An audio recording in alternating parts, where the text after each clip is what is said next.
Alright. What are you guys doing?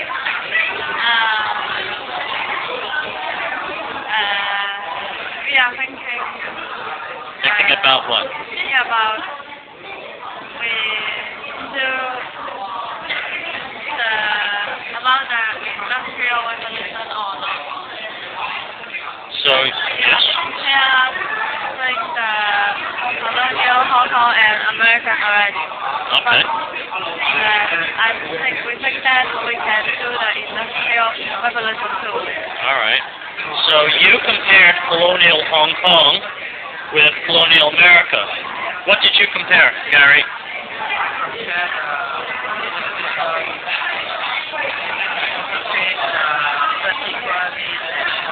Oh, so you did the exact same thing. Yes. What about you, Michael? What did you compare?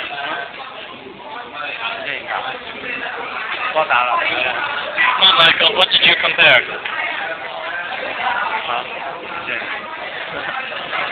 Maybe you're a little confused.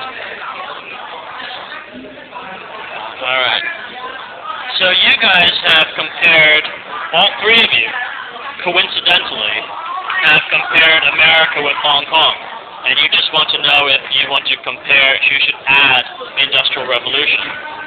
What do you think? Yes. Okay, it's up to you. Alright. That's what these guys are doing. What periods of time are you going to be comparing? Industrial Revolution with Hong Kong? 19th century. 19th century Hong Kong. That's all of it, right? So you're comparing industrial... In the early 20th century. Okay, so you're comparing Hong Kong from the early 20th century, no, 19th century to the early 20th century with the Industrial Revolution. Yes? Okay. Oh, wow.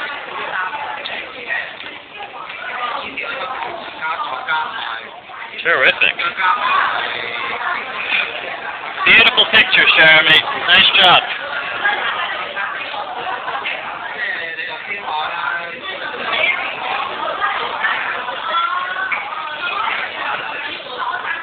What are you girls comparing? Architecture? Between what periods? 19th century Hong Kong and the Renaissance. Okay, that'll be interesting. Do you think you'll be able to draw any conclusions? Yeah? Like what?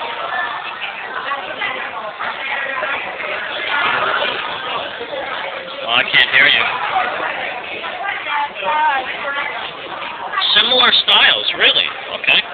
So I think a good idea would be to present graphics, right? Pictures of Renaissance buildings and pictures of Hong Kong buildings and say, hey, look, they actually are similar. Alright, that would be interesting to show in your comparison. You know, you show the different types of buildings in Hong Kong and the Renaissance, and you say, hey, they look the same. Okay? What are you guys doing? Education. So what are you going to include in your PowerPoint presentation? What kinds of names, by the way, do you include in education? Names of organizations? Queen's College, okay. Eton College. Why? Why do you include those names? Eton College is a typical English school. Okay. But wait, is it a typical English school? Because it's very, very famous, and that doesn't make it very typical. Famous English school, and it has a long history. Okay. So maybe you include Eton College because it has a long history. But like, Queen's College is not a very normal Hong Kong school. Methodist College is more like a typical Hong Kong school. So we want to compare this to the education. Really? Okay. Sounds good. But was there an Eton College in the Middle Ages? Okay. I think Eton College has Okay. Alright. Because you're supposed to compare the education development in the Middle Ages with that of Hong Kong. So that Eton College is Okay. Alright, that sounds good. So you're going to compare these two schools that are contemporaries, that's during the same time, then you also compare it with the Middle Ages. Okay. That's good. Excuse me. Alright. Thanks. Alright, what are you guys going to compare and contrast? What are you going to present? Colonial America and Hong Kong. What is your topic? Government, okay.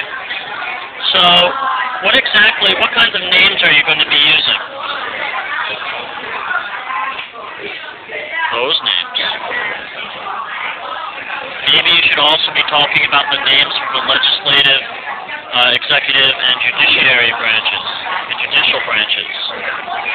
Because in Colonial America, well, after Colonial America, they had these three branches. They have different names.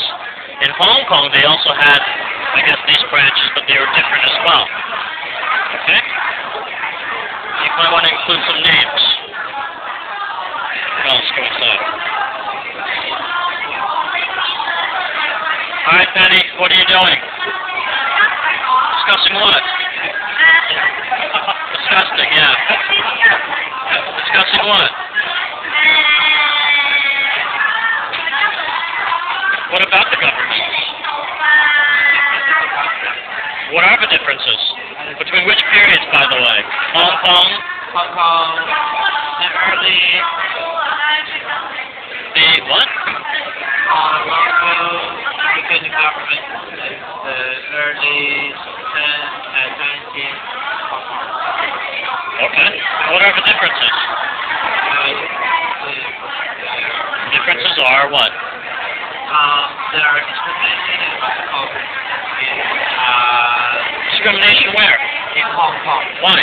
Just there are distinctive police go enter or British, but there are no kind of that service for local Chinese people, right? Yeah.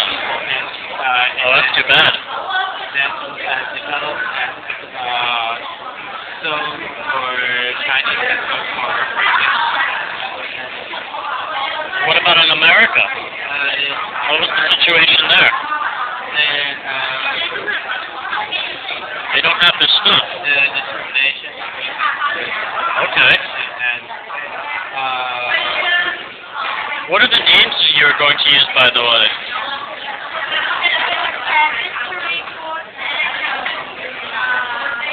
Sanitary board and what?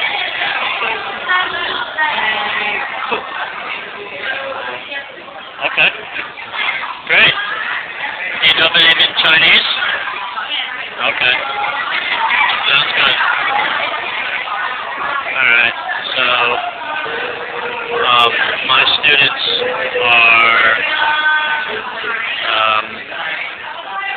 doing a jigsaw activity right now, where last week they chose a topic to compare and contrast.